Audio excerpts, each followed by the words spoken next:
আসসালামু আলাইকুম। সম্মানিত প্রিয় ভিউয়ার্স, বর্তমান সময়ে সবচেয়ে বড় আতঙ্কের নাম লাম্পি ভাইরাস। কেননা এটা গ্রীষ্মকাল। এই গরমকালে এই ভাইরাসটার উপদ্রব অনেক বেড়ে যায়। তো আপনারা যারা গরু পালন করেন তাদের ক্ষেত্রে বলে রাখি, এই ভাইরাসের জন্য আপনাদেরকে প্রস্তুতি নিতে হবে।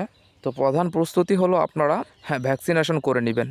আপনারা হয়তো বা ভাবতেছেন ভ্যাকসিনেশন করতে অনেক টাকা খরচ হয়ে যাবে, বাট আপনারা যদি চিন্তা করেন এই লাম্পি রোগ ধরার পর গরুটাকে লাম্পি রোগ মুক্ত করবেন, তাহলে আরও অনেক টাকা খরচ হয়ে যাবে। তো সে কারণে আপনারা ভ্যাকসিনেশনের দিকে নজর দিবেন। যাদের একটা দুটা গরু আছে তারা 4-5 জন মিলে একটা ভ্যাকসিন অন্তত কিনবেন।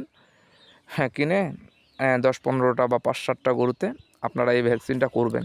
এতে আপনাদের ভাইরাস থেকে মুক্ত থাকার আশঙ্কা 80% বেড়ে যাবে ইনশাআল্লাহ।